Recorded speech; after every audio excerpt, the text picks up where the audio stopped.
Thank you for joining us at ADS Live 2021.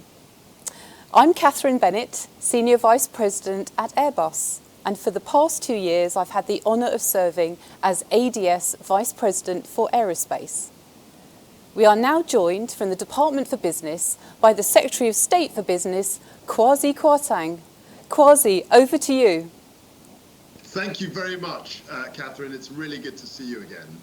And of course, I'm delighted to be speaking to aviation aerospace professionals. Those of you who know me will appreciate that ever since I was elected as MP for Spelthorne in 2010, 11 years ago now, remarkably, aviation aerospace has been a big interest of mine, certainly as a political subject, an issue, and also critically as something which drives not only economic growth in this country, but is at the cutting edge of innovation. And more particularly as a constituency MP, I know that the sector provides really wonderful employment opportunities across the country for all of our people. I think it's a great sector to be in.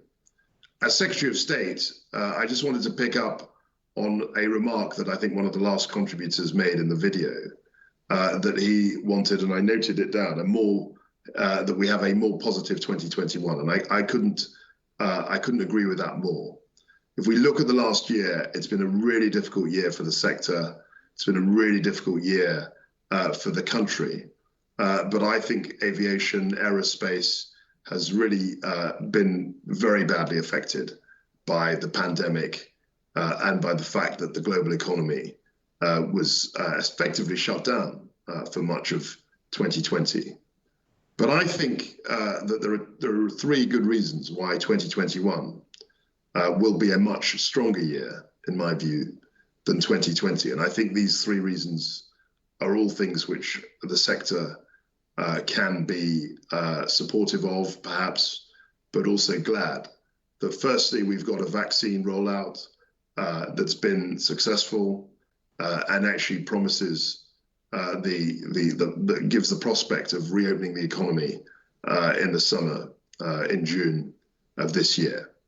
The second issue, which dogged us for years, actually for 5 years, was the whole Brexit debate, where people were coming and going. People were talking about no deal. They were talking about a second referendum. We had 2 general elections. We had a hung parliament.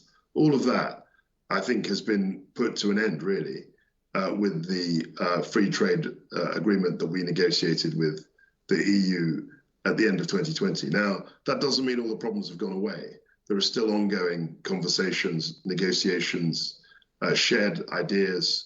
There are ongoing issues. But if you look at the broad direction of where we've come from in 2016 till now, I think the Brexit issue is much less uncertain. Now we've got an actual deal than was the case for most of that time between 2016 and the end of 2020. And the third reason, which I'm particularly hopeful about, is the fact that we now have a 10-point plan that the Prime Minister introduced, published, if you like, at the end of last year in November. And off the back of that, mutually reinforcing it, was, of course, the Energy White Paper, which I played a part in as the Minister of State for Energy at the moment it was published, and for the 18 months in the run-up to it. I think net zero, I think that the decarbonisation agenda does pose challenges to the industry, but it also represents an opportunity. I think the direction is clear. I think we're very interested in developing sustainable aviation fuel. I was delighted to co-chair only last week the Jet Zero Council, and it was the first council meeting that many of you will know, but it was the first council meeting that we hosted where Emma Gilthorpe of Heathrow was sat in the chair, as it were, as the newly appointed CEO. I'm delighted that she's taken up that role, and she will do it really effectively. So those are 3, I think, solid reasons for a more optimistic outlook on 2021. Having said all of that, I think there are still outstanding challenges. I think that trying to get the right balance in terms of growing the industry, but also being mindful of the climate change agenda. I think that's a tricky balance perhaps to strike.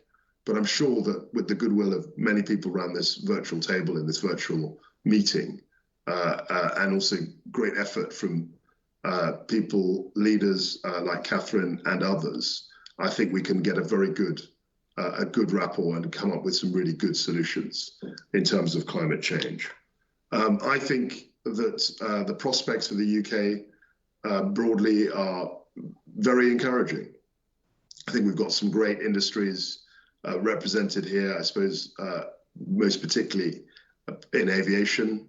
And in aviation and aerospace, we not only have a thriving civil aviation sector, but we also have potentially already a world-beating military aviation section, and that's sector, and that's something that has fed into our traditions of innovation, of science, and of developing defense capability, soft power around the world.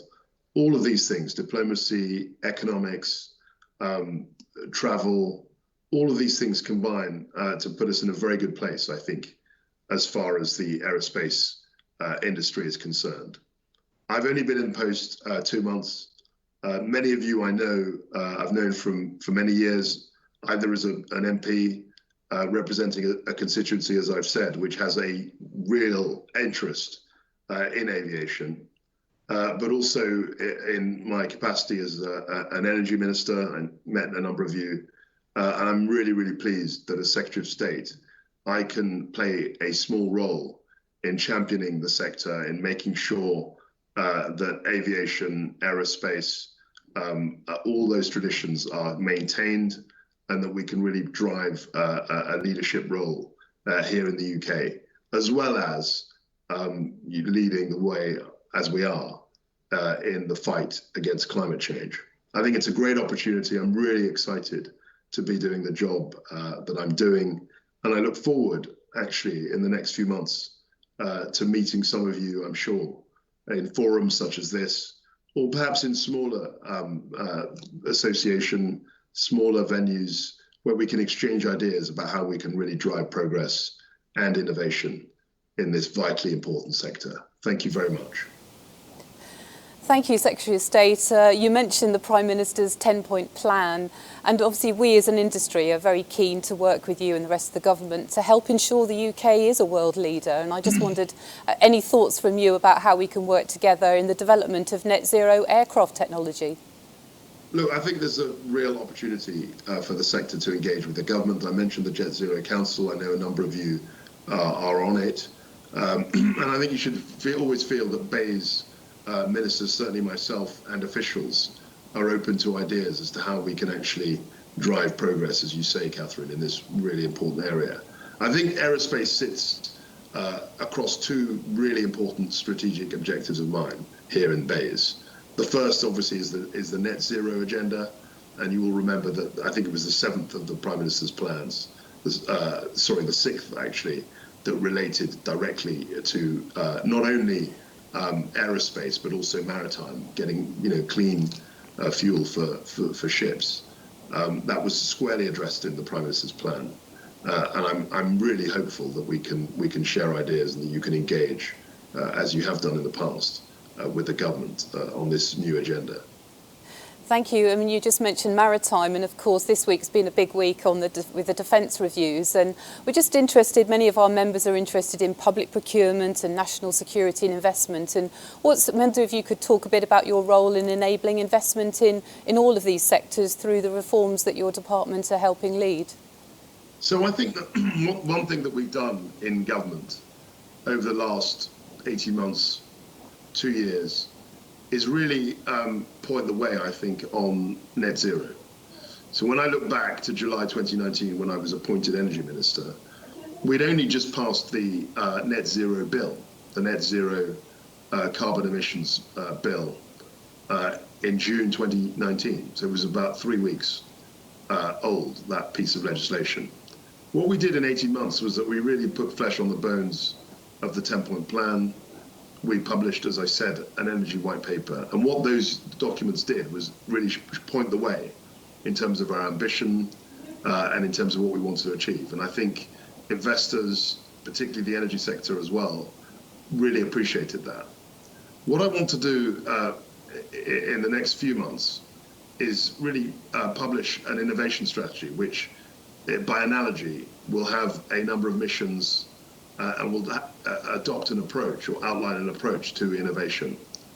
And what I've said in a number of forums is that there are a number of key sectors that sit across not only net zero, but also are fully engaged with the wider innovation, the innovation story, if you like. And clearly, I think aerospace, both defense and civil aerospace, really sits at the center of that. And that's why I'm really keen to engage, as you know, Catherine, with the sector. I'm really keen to hear ideas. I'm delighted that we managed to get momentum behind the Jet Zero Council. I'm very hopeful that that will meet regularly. And I think it's a very exciting time, generally, to be in aviation, to be in engineering, and to be tackling climate change as well. Well, thank you, Kwasi, for joining us today. You said you're looking forward to meeting us in person, and you're always welcome to visit our sites outside of London. We've got plenty all around the UK. Good. We look forward to working with you to deliver our shared ambitions for the net zero future and rising prosperity in every region of the UK. Absolutely Thank you so much for joining us, Kwasi. Thank you. Thank you, Catherine, and see you soon. Thank you. Bye.